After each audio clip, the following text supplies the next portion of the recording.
Rejoignez le mouvement du changement au Burkina Faso. Comment le capitaine Ibrahim Traoré redéfinit-il l'avenir de cette nation dynamique? Quelle stratégie met-il en œuvre pour surmonter les défis de la sécurité, du développement et de la gouvernance?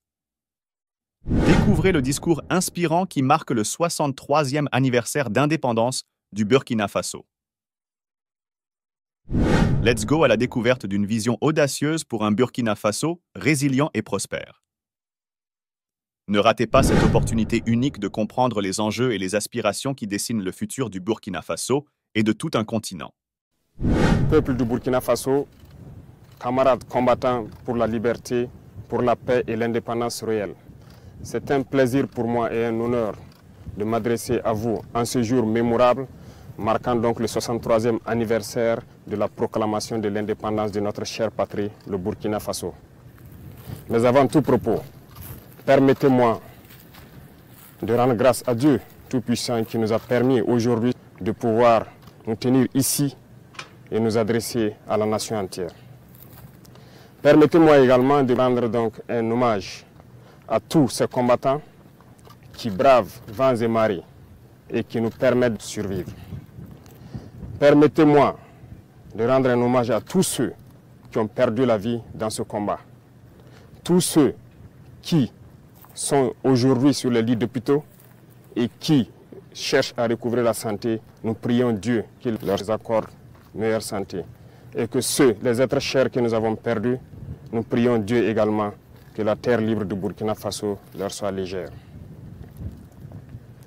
Camarades, permettez-moi une fois de plus de rendre hommage à tous ces fils et filles du Burkina Faso restés à l'arrière, qui ne ménagent aucun effort pour permettre à ceux qui sont au front de pouvoir se battre. Tous ceux qui contribuent à l'effort de guerre, tous ceux qui sont engagés, qui prient jour et nuit pour que la paix puisse revenir au Burkina Faso. J'irai aussi mettre en garde les valets locaux de l'impérialisme qui sont à l'arrière, ici avec nous, à l'intérieur du pays comme à l'extérieur, de changer de fusil d'épaule. Parce qu'il est temps qu'on arrête et qu'on puisse voir dans la même direction et agir pour que le Burkina puisse recouvrer la paix. Nous n'allons plus dérouler le tapis rouge à ces valets locaux parce qu'il y a un temps à toute chose. Il y a de cela plusieurs années, le Burkina Faso connaît sa page la plus sombre de l'histoire. De quoi s'agit-il? Ce terrorisme qui nous est imposé, qui nous endeuille et qui nous empêche de vivre n'est qu'une manifestation violente de l'impérialisme. Ces impérialistes, en plus de piller nos États, en plus de nous spolier, à travers les valeurs locaux qu'ils ont mis à la tête de nos États, États d'ailleurs qu'ils considèrent comme étant leur sous-préfecture, aujourd'hui a atteint son paroxysme en nous envoyant une horde de criminels qui tuent hommes, femmes et enfants. Nous supposons que c'est l'apogée de l'impérialisme et du néocolonialisme. Le vaillant peuple de Burkina Faso va les accompagner dans le déclin. Il y a un an de cela, nous nous sommes offusqués et nous nous sommes révoltés contre la manière de mener cette guerre. Le peuple nous a confié une mission. Nous ne doutons aucunement de notre peuple, de sa vaillance, de sa résilience. Ce peuple qui n'abdique jamais, qui n'abandonne pas, qui fait face à l'adversité. Nous avons décidé, en toute âme et conscience, de prendre la destinée de cette patrie et de mener la guerre. Parce que la guerre pourrait durer si jamais on ne la menait pas. En témoignent ces cellules dormantes qui se sont subitement réveillées lorsque nous avons décidé d'enclencher le combat. Ces derniers jours, vous avez pu remarquer l'intensité de la bataille qui nous reconforte dans notre thèse qu'il y avait plusieurs cellules dormantes qui devraient entretenir cette guerre pendant des décennies et des décennies. En engageant cette bataille, nous avons fait appel aux fils et aux filles de la nation. Nous ne doutions point. Les gens ont répondu présent. Plus que ce que nous estimons, et aujourd'hui encore plus, les gens sont déterminés à s'engager pour la bataille. Nous remercions ce vaillant peuple d'avoir compris ce message. En plus de cela, nous avons souhaité à ce que le peuple finance sa propre guerre, ce qui a été compris. Aujourd'hui, les gens soutiennent, appuient les forces combattantes comme ils peuvent.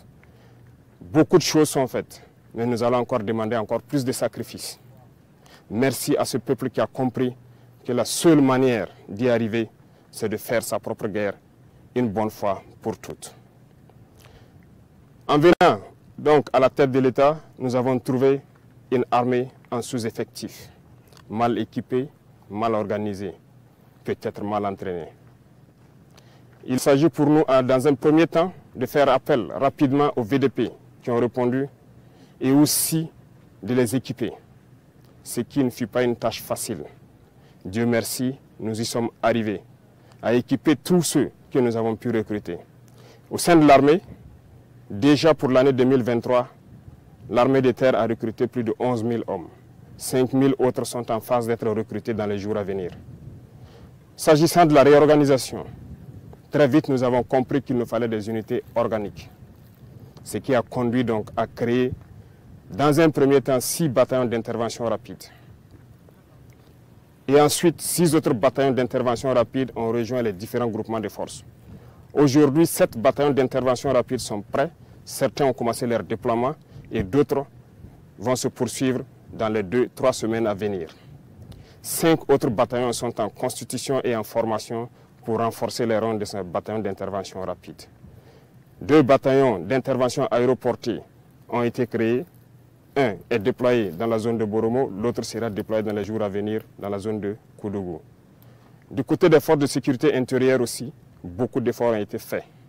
En ce sens que, pour le cas de la police par exemple, nous avons réorganisé les forces pour les constituer en groupements d'unités d'intervention qui sont aux côtés donc des forces armées pour mener le combat. 12 GOUMI ont été créés dans ce sens et d'autres sont en phase d'être créés. Au sein de la gendarmerie, nous avons renforcé les effectifs par le recrutement d'environ 3 000 auxiliaires. Une première phase est terminée, l'autre est en formation. De même que dans les rangs des eaux et forêts, nous avons spécialisé une bonne partie pour former une unité qui pourra agir dans les forêts, qui est aujourd'hui prête. Et cette unité est en train de s'engager également. Toutes les autres forces de sécurité intérieure ont pu être dotées en équipements tels qu'ils n'en ont jamais connu de leur histoire. Mais ce n'est que le début, parce que nous continuerons à les équiper et à monter en puissance. Du côté de l'armée de l'air, il a fallu à un moment donné revoir donc notre potentiel aérien. Aujourd'hui, nous pouvons dire fièrement que le Burkina Faso est doté d'appareils de dernière génération qui nous permettent de scruter donc notre territoire à partir des cieux, ce qui nous permet d'engranger un certain nombre de résultats. Les terroristes peuvent aujourd'hui se déplacer d'un point A à un point B, peut-être mener des attaques, mais ne repartiront pas sains et saufs parce que nous les suivons, nous les traquons jusque dans leur dernière demeure. Il est encore temps pour ceux-là qui ont été trompés, qui se sont engagés dans cette bataille, de déposer les armes. Parce que viendra un moment où il ne sera plus possible de déposer les armes. Tous ces bataillons qui sont en train de se déployer, du matériel est encore en cours de route dans les 2-3 semaines à venir. Et lorsque tout cela sera réuni et que tous ces bataillons auront rejoint leur emplacement, cette phase de développement de la guerre tant attendue, les choses sérieuses pourront commencer. Je lance encore un appel à ces égarés qu'il est encore temps de déposer les armes. Parce que viendra un moment, on le répète encore, il ne sera plus possible. Le Burkina Faso a décidé de se battre et nous nous battrons jusqu'à la victoire finale. Pour l'équipement, nous avons fait beaucoup d'efforts avec donc la compréhension de ce peuple qui a accepté de se sacrifier. Aujourd'hui, les unités sont équipées et ça continue de s'accroître parce que nous voulons d'une armée professionnelle, une armée qui va défendre le Burkina Faso à l'intérieur de ses frontières, même au-delà, mais pour l'intérêt du peuple burkinabé. Les efforts continuent et nous allons continuer à renforcer les rangs pour que plus jamais ces situations sombres que nous avons connues ne puissent survenir à l'avenir avec nos enfants, nos petits-enfants. Pour accompagner tout cela, il a fallu aussi, du côté de la santé, augmenter donc la capacité de nos plateaux techniques des différents hôpitaux et de certains CMA qui appuient les forces de défense et de sécurité lorsqu'il y a des évacuations de blessés.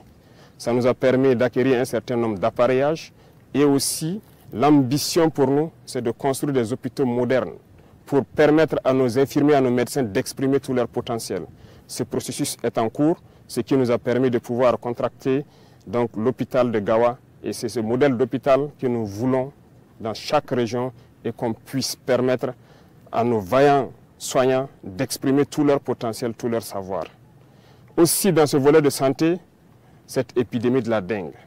Épidémie de la dengue qui a fait beaucoup de victimes dans nos rangs. Beaucoup ont perdu des êtres chers. Toutes nos condoléances aux familles qui ont été touchées par cette épidémie. Mais cela nous rappelle quelque chose. Nous devons revoir notre plan de salubrité et d'assainissement. Ce qui a été lancé il y a quelques jours de cela, l'initiative présidentielle pour le développement communautaire, prendra en compte ce volet. Et j'invite donc toutes les populations à se mobiliser pour que nous puissions assainir notre milieu. Dans le domaine de l'agriculture, nous avons décidé de nous fixer une mission d'atteindre l'autosuffisance alimentaire. En 2024, c'est un défi. Pour 2023, nous avons lancé l'initiative présidentielle donc, pour l'autosuffisance alimentaire et la souveraineté alimentaire. Il s'agit pour nous d'emblaver un certain nombre de superficies, de donner des intrants à des producteurs, des semences améliorées produites donc par nos chercheurs sur place. Ce qui, aujourd'hui, on peut dire est une satisfaction parce que les résultats sont au-delà de ce que nous avions espéré. Ce qui témoigne encore que nous avons de bonnes terres, nous avons de braves hommes qui savent donc travailler la terre et nourrir les Burkinabés. Ça nous encourage à lancer un autre défi pour 2024. Des engins tels que des tracteurs ont été commandés dans le cadre de l'initiative. Les chercheurs ont été renforcés et on continue de les renforcer pour trouver les semences adéquates. Et aussi ce qui nous a conduit à ouvrir l'usine de Koupela en août dernier pour fabriquer les intrants sur place. L'engrais est produit et pour pouvoir baisser le coût de l'engrais au profit donc de nos producteurs. Dans le même sens, il y a donc l'offensive agricole qui a été lancée par le ministère de l'Agriculture récemment et ça se poursuit dans toutes les régions du Burkina Faso. J'invite donc les populations des différents villages à s'impliquer, à aménager tout ce qui est bas-fond, toutes les terres cultivables. Et nous mettrons tout en œuvre pour les accompagner pour qu'on puisse produire au maximum dans cette saison qui arrive. La contre-saison est également lancée dans les points où il y a des eaux de surface. Et l'accompagnement est fait à travers donc des semences améliorées produites par nos chercheurs d'un certain nombre de spéculations qui ont déjà été dotées à certains producteurs. On ne pourra pas parler d'agriculture sans parler donc du développement de l'agroalimentaire. Nous sommes en train d'encourager actuellement donc tous nos importateurs et tous nos opérateurs économiques à se lancer dans la production, dans la transformation. Beaucoup d'usines verront le jour pour que un certain nombre de produits alimentaires soient produits au Burkina, transformés au Burkina et consommés au Burkina Faso. Et pourquoi pas exporter. C'est un défi que nous nous sommes lancés et nous comptons sur cette brave population pour nous accompagner à pouvoir réaliser ces défis. C'est en ce sens que nous pourrons donner beaucoup d'emplois donc à des jeunes qui sont formés, qui malheureusement n'arrivent pas à exprimer leur talent parce qu'il n'y a pas d'espace qui leur est offert. Dans le même sens, le ministère de la Jeunesse a été instruit de mettre un accent sur la formation professionnelle. Cette mutation est en cours en fédérant donc toutes les écoles et tous les centres de formation professionnelle pour que nous ayons une meilleure vue de la formation donnée et de ce dont nous avons besoin pour le développement de notre chère patrie. Camarades, parlant donc du développement du commerce, et comme vous l'avez suivi la dernière fois, il s'est agi pour nous de faire donc une analyse de notre situation économique. Et à l'issue de cette analyse, nous nous sommes rendus compte qu'il fallait prendre un certain nombre de mesures. Et nous avons dit à compter de janvier, un certain nombre de mesures seront prises. Pas pour mettre la pression ou pour empêcher certains d'exercer leurs fonctions, mais c'est pour le bonheur du Burkina Faso. Il faut que nous créions la richesse, que nous puissions employer nos jeunes. C'est dans ce sens que nous allons développer le commerce interne. Nos commerçants qui quittent les villes vers les campagnes, nous allons encourager à ce que ces produits qui partent vers nos campagnes soient produits au Burkina Faso. Donc, nous invitons tout un chacun à prendre cette donnée et à mûrir les projets nécessaires pour que, en 2024, nous puissions donc atteindre cet objectif-là. Sur le volet donc de la coopération, un bon nombre de partenaires ont refusé de nous accompagner, de nous aider à acquérir le minimum d'équipements. Jusqu'au jour d'aujourd'hui, certains équipements dont nous avons payé des avances auprès de certains pays qui sont favorables à nous les livrer, les licences ont été bloquées par d'autres États impérialistes qui n'ont aucun intérêt à ce que nous puissions évoluer dans notre guerre. Par contre, plusieurs autres États ont accepté d'ouvrir leurs portes. C'est le lieu pour moi donc de les saluer et de les remercier pour leur engagement aux côtés du Burkina Faso dans cette lutte. Ici en Afrique, nous avons jugé nécessaire de nous mettre ensemble, surtout au Sahel, parce que nous ne pourrons rien faire sans union. Ce qui a mené donc à la création de l'Alliance des États du Sahel, une alliance de défense a priori, mais qui évoluera vers une alliance économique et bien plus. L'AES est un espace qui est aujourd'hui victime de terrorisme barbare, violent. Mais aujourd'hui, nous avons compris et les peuples ont compris qu'il faille s'unir. Et nous invitons tous les autres Africains, tous ces peuples brimés, à pouvoir s'unir pour faire face à l'adversité. Nous défendrons l'espace de l'AES comme si nous défendons nos propres terres ici. Parce que nous avons décidé de nous unir avec nos pays frères du Mali, du Niger, pour en faire de nos espaces un seul espace. Aller et venir, commercer et défendre, ramener la paix, la prospérité, la sécurité. Parce que nos peuples ont droit au bonheur. L'Eldorado dont nos peuples rêvent, nous pouvons le créer ici. Et nous avons confiance en ce peuple. M'adressant donc aux travailleurs qui ont déjà consenti beaucoup d'efforts pour le Burkina Faso, je vais encore vous demander plus d'efforts en 2024. Il y aura certaines mesures qui seront prises pour encore accentuer sur la contribution à l'effort de guerre. Ça va toucher les travailleurs du public et du privé et aussi les entreprises sur leur intérêt brut. Le taux sera fixé, mais cela doit nous permettre de pouvoir augmenter premièrement la prime de nos vaillants VDP d'au moins 35% et aussi de les assurer une certaine assurance vie, de sorte que lorsqu'ils sont blessés ou lorsqu'ils tombent au champ d'honneur, que la prise en charge soit meilleure que ce que nous connaissons. Donc, il y aura plus de sacrifices qui doivent être consentis à l'endroit donc de ces vaillantes populations qui ont accepté de répondre et qui se battent jour et nuit sur le terrain. C'est le lieu pour moi de les rendre encore hommage pour leur contribution, pour leur accompagnement donc des différentes forces sur le terrain. Merci à vous. Je ne saurais terminer mon propos sans remercier toutes ces forces combattantes qui se battent sur le terrain jour et nuit pour que nous, à l'arrière, nous puissions vaquer à nos occupations.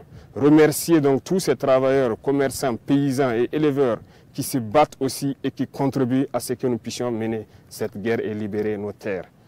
Vive le Burkina Faso, la patrie ou la mort, nous vaincrons.